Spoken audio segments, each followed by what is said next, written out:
In today's episode, I'm going to tell you two stories. The first story you're going to hear is about this village in Africa where people keep turning up dead and nobody knows why until they do a stakeout. And the second and final story you'll hear is about this remote island in the Arctic region of northern Canada where these indigenous hunters make a truly disturbing discovery. But before we get into today's stories, if you're a fan of the strange, dark, and mysterious delivered in story format, then you've come to the right place because that's all we do and we upload once a week. So if that's of interest to you, please offer to do the like button's grocery shopping, but don't tell them you've squirted an entire bottle of lime juice into their fresh milk. Also, please subscribe to our channel and turn on all notifications so you don't miss any of our weekly uploads.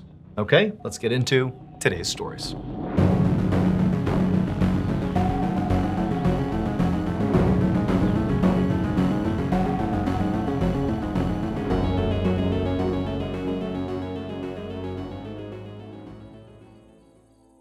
In the middle of the night on March 7th, 2005, a 64-year-old man named John Mangine crouched in the bushes in his little village in Uganda. Several of John's friends and neighbors were also crouching in bushes nearby, and everyone was being totally silent, constantly scanning the area, looking for movement. But so far, nothing had happened, and everyone was totally exhausted and terrified. So John had been around for a long time. He had 9 kids, 31 grandkids, and he remembered a time that was not even that long ago when this village was a happy, bustling place where, families and kids could play in harmony and everyone felt safe. But that all changed 14 years earlier in 1991. Because starting in that year, people in this village started dying.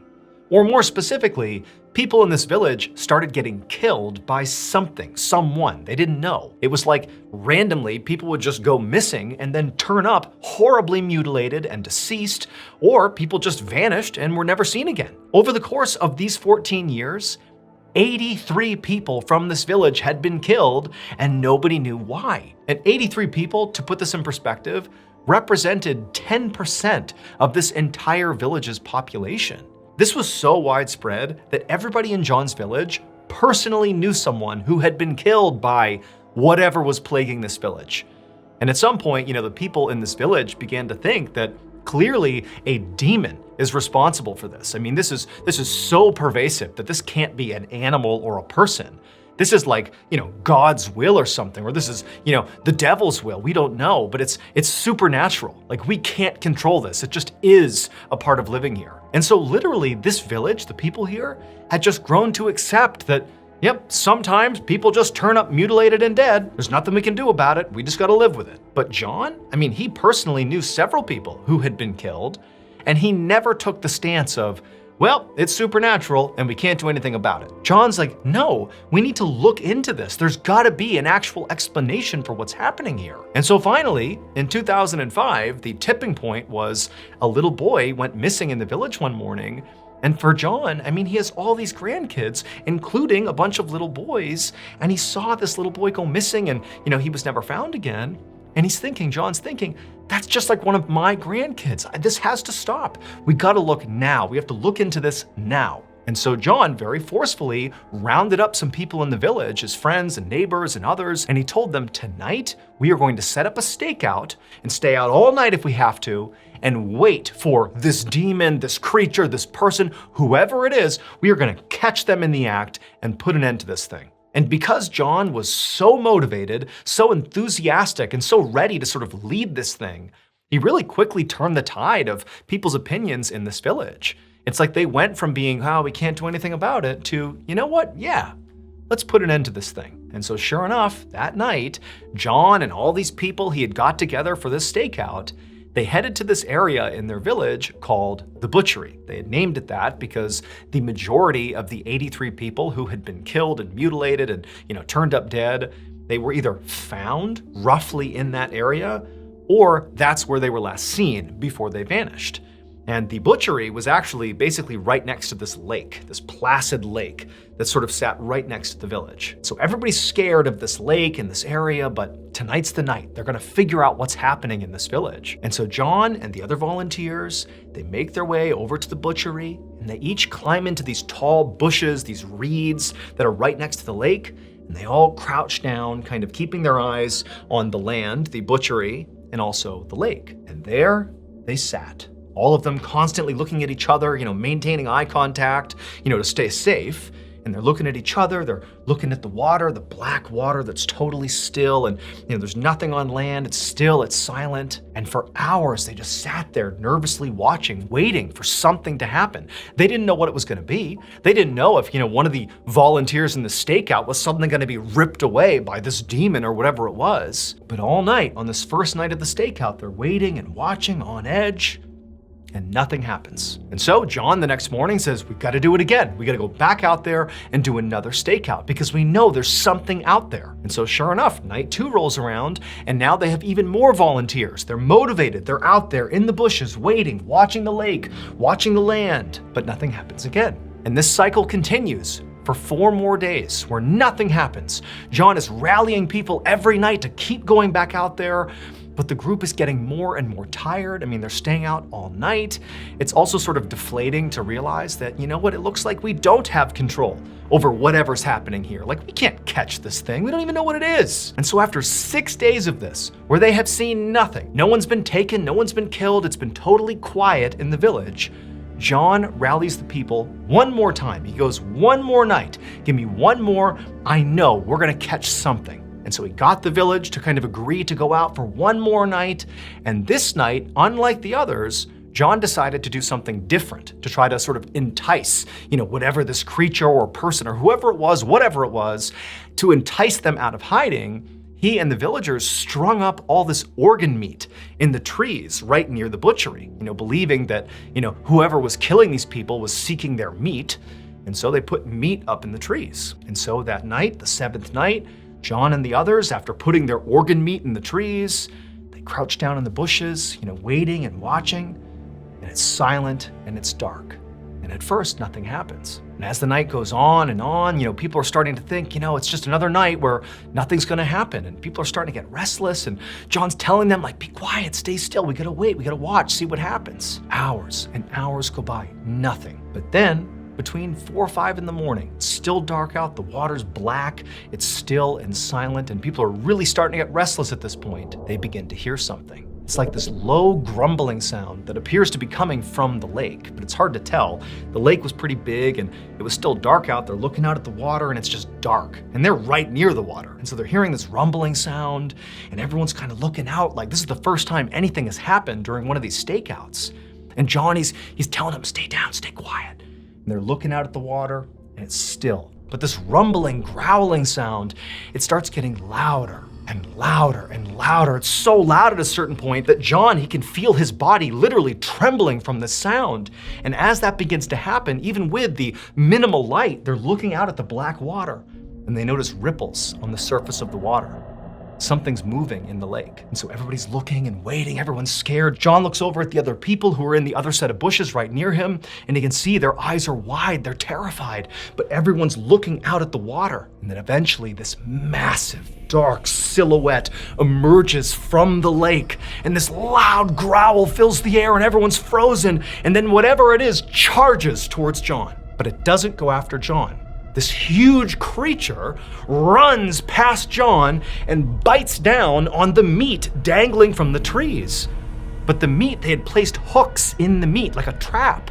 And as soon as this thing bit onto the meat, it got snared in one of the traps and it couldn't move. And John, who had been waiting for this moment, even though he has no idea what's happened here, he knew he needed backup. And so he got up and sprinted into the village and began screaming for everyone to come out here and help us. And so 50 villagers came pouring out of their homes and they all descended on the tree with all the organ meat and this huge creature dangling and thrashing from the trap. And they suddenly realized that what had been plaguing their village was not a demon. It was instead the largest saltwater crocodile ever found in Uganda. This crocodile was 16 feet long, over 2,000 pounds. This thing is massive. And for 14 years, this crocodile had been sneaking into the village, grabbing people and dragging them back to the lake. And nobody had seen it. Or more specifically, anyone who had seen this crocodile, this beast, did not live to tell the tale. Authorities were quickly called to the village, and they wouldn't allow the villagers to kill this crocodile as much as they wanted to. Instead, the crocodile was relocated. Last year, we launched a brand new podcast here at Ballin Studios called Redacted: Declassified Mysteries with Luke LaManna. And so far, you guys have loved it. And in case you haven't heard, we also launched a YouTube channel for Redacted, where you can not only listen to these episodes, but also watch the beautiful animations we've done for each of these episodes. That channel already has 150,000 subscribers, and it's growing really quickly, and there are hours of content available right now for you to binge. New uploads to this YouTube channel will be every single Tuesday. All you have to do is look up @Redacted Mysteries on YouTube, and I'll also be putting a link in the description below. Wondery Plus subscribers can also watch Redacted on the Wondery app. Okay, back to the stories.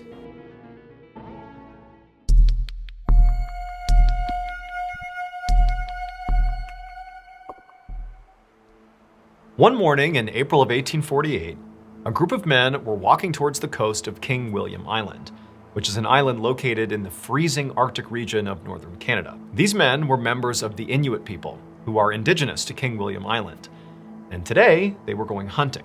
Specifically, they were making their way towards the coastline to see if they could find any seals that they could hunt and kill for food and for clothing. However, even though technically the coastline was right in front of them, they couldn't actually see the water because there was this huge icy hill that obstructed their view.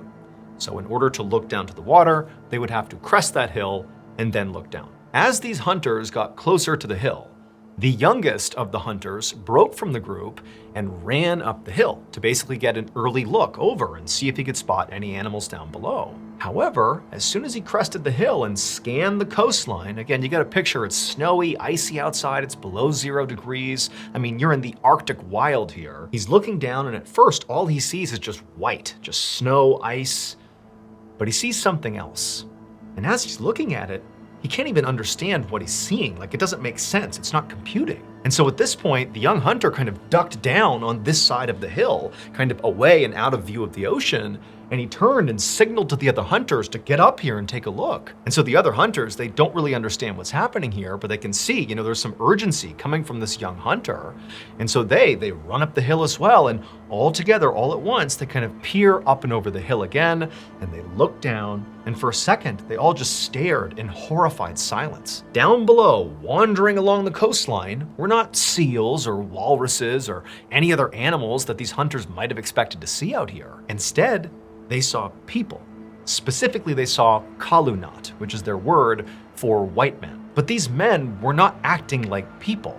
They were lumbering, almost like they weren't in control of their bodies. They had these strange, jerky movements, and they were all just kind of staring straight ahead with these vacant expressions, and their skin, it was like black and blue, and their clothes were tattered, and they were just kind of lumbering along, about 40 of these Kalunat, these white men. Now, for these hunters, they really didn't have much exposure or experience around Kalunat, around white men. All they really knew at the time and in this part of the world is that white men were pretty dangerous to the indigenous people. But they did know there was a group of Kalunat who were staying on a ship that was off the coast of King William Island, and they had been living there for the better part of a year, and it seemed like their ship might have frozen off the coast, and they were just kind of trapped until the warmer months came around and they could sail away. But to this point, the Inuit people really had not seen or interacted with any of those white people. They had just kind of kept to themselves, and that was it. So just to see the Kalunat, the white people, on land,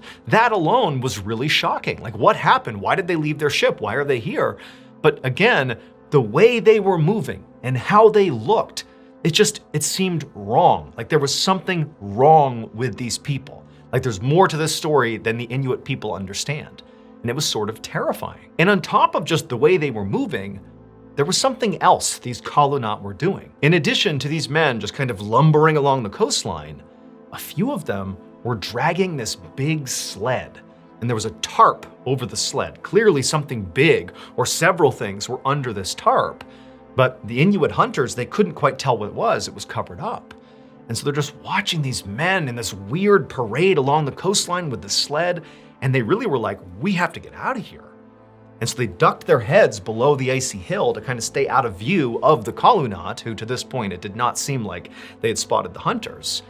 And as the hunters are sort of trying to figure out what they should even do, they hear this awful guttural scream coming from down below where these men are, where these white men are.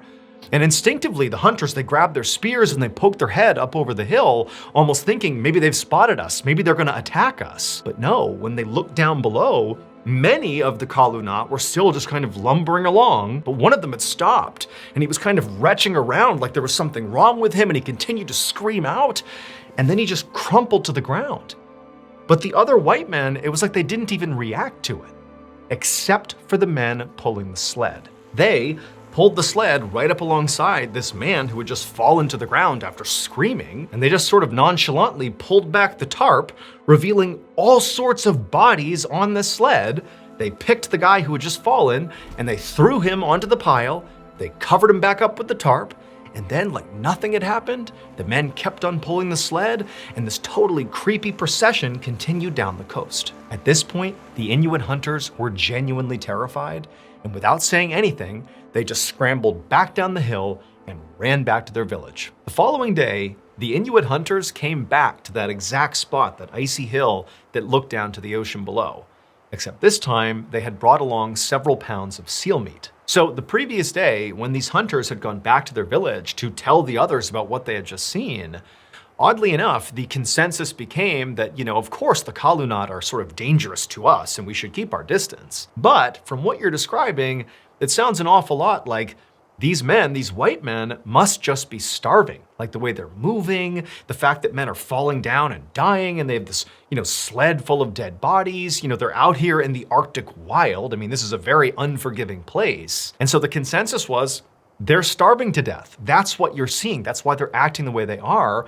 And so maybe the move here is you hunters go back to that same spot, try to find these Kalunat, and give them some food, not only to help them, to be good people, good stewards of humanity, but also as sort of like a peace offering, because there was tension between the Inuit people and the Kalunat. And so these hunters had agreed. They had showed up with the intention of, finding these 40 some odd white men, giving them some food, and maybe even offering some help, if they needed it. And so that day, the Inuit hunters, they make it back to their spot, they climb up that icy hill, and they look down towards the ocean below, and there's nobody there. It's just complete isolation. And so the hunters, they go down to the coastline and they see footprints from the day before. They find, the tracks from the sled that have been being dragged, and they just start tracking the footprints of these white men. And for hours, these hunters are just following the footprints along this coastline, in the snow and the ice, and they're looking up ahead. They don't see anybody, and it's like, wow, like these guys, they covered a huge amount of ground. Like, where did they go? And eventually, after hours of this, the hunters come upon this campsite, but it's totally abandoned. It's right on the edge of the water, and based on where the campsite was and sort of how fresh it looked, it seemed pretty obvious that at some point, clearly the Kalunat had been camped out here, but they clearly are not here now. But interestingly, the people that had been here, presumably the white men, they had left behind quite a few of their supplies. Like there was the remains of a fire, and sitting over the fire was this big pot, like a metal pot. And you would think, if you're struggling to survive out here, that you would definitely want to keep some of your cooking supplies. But no, that was left behind, along with several other tools. And so the Inuit hunters, they're looking around thinking, okay, well, maybe they just stepped away and they're going to come back. But they searched the vicinity of the campsite, but nobody was there. The footprints just kind of picked up and continued off into the distance. And so feeling pretty puzzled by this, the Inuit hunters decided to just search the campsite and try to get some clue as to what's going on with these white men. And eventually, after searching through all the different things that had been left behind, they came back to that fire and that pot that had a lid over it that was sitting right there. And one of the hunters walks up to the pot, he grabs the lid, he lifts it off, and when he saw what was inside, he reeled back in horror. Several months later, that same group of Inuit hunters had hiked miles and miles down that same coastline of King William Island until they saw off in the distance, right off the coast, this big wooden ship. And these hunters knew this ship belonged to the Kalunat. And today, their plan was to break into the ship and raid it, because just recently, these hunters had finally kind of solved the mystery of what happened to those, 40 some odd white men they had seen. Because they came across this mass gravesite, of like 30 plus white men all dead in the snow. And clearly they had starved to death and died from exposure.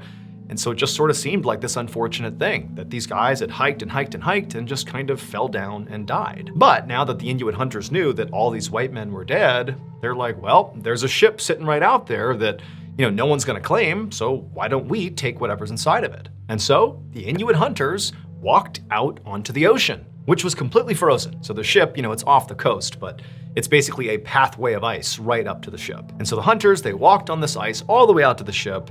And when they got there, unsurprisingly, it was totally vacant. It's silent, it's still, clearly there's nobody in the ship. Now, as the Inuit hunters climbed the side of the ship and got ready to go inside, they all had set their expectations to be like, okay, clearly the men who had inhabited this ship at one point, the white men, the Kalunat, they obviously abandoned the ship and, tried their luck on land unsuccessfully. So clearly something must have happened out here. Like they ran out of food, or there was a leak in the ship, or some sort of chaos ensued here that caused them to abandon their shelter and, head towards the Arctic wilds, right? But once they got on board the ship and looked around, they quickly realized the ship was in pristine condition. I mean, there was no damage to the ship. It was practically brand new, preserved out in the ice here. When they went down below, they discovered there were all these bedrooms with these incredibly comfortable looking beds, and there was bunk beds and hammocks with linens and pillows. There was a library with hundreds of books. There were games. There was all this cutlery and fine china. And just off the kitchen, in their pantry, was this massive food storage room full of food, canned goods, all still good, that apparently had just been left behind. And so the Inuit hunters, they're thinking like, how is this possible? What caused these white men to abandon their ship, which presumably was perfect, pristine, provided much better shelter, and also they abandoned all their food, like they clearly weren't starving. So what happened? What caused them to go on land and die horrible deaths? Well, the reason for this would not fully make sense for another 130 years, because it was in the 1980s when researchers actually began to analyze the remains of these white men, those 30, 40 white men who were found dead on King William Island. It would turn out those men were explorers who had been sent out to the Arctic by the British government. And they had been well outfitted when they were sent out on their journey. I mean, they were given that incredible ship, and they were given all these supplies, including a whole bunch of canned food items. However, what these explorers didn't know is that their canned food had become tainted with lead. And so as they slowly were eating all these canned food items, they were slowly poisoning themselves. And one of the side effects of lead poisoning, in addition to feeling nauseous and horribly sick, is it drives you crazy. It basically gives you these wild mood swings. And so like the whole ship, all these men are undergoing these totally insane mood swings and basically falling into actual mental hysteria out on the ship. And so in their hysterics, all these men decide to abandon their ship and head into the Arctic wild to forage for food and who knows what. I mean, they literally were out of their minds. And when they got to land into the wilderness, they didn't find food, they didn't find shelter, they found death and misery. And as they devolved into insanity and men began falling down and dying, because they were starving to death, they began eating their brothers. They began eating the dead men. That sled they were dragging along was not to preserve the bodies to give them a proper burial down the road. It was like their mobile refrigeration unit. They were dragging those bodies along and then eating them. And so the reason those Inuit hunters were so horrified when they discovered that campsite and they looked inside of that pot, well, it's because inside of the pot was clearly a human skull, and that skull had been cracked open as if whoever was tending this pot had literally been scooping in and basically eating this person's brain. To this day, bones of the crew members of that failed expedition are still being found on King William Island.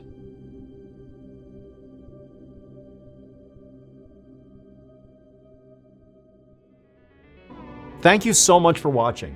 Let me know what you thought of today's episode in the comments. And remember, we have hundreds of videos for you to binge right now. But if you're looking for a recommendation from me of that one video that's worth your time, well, it's this one right here. So give it a watch. All right, until next time, see ya.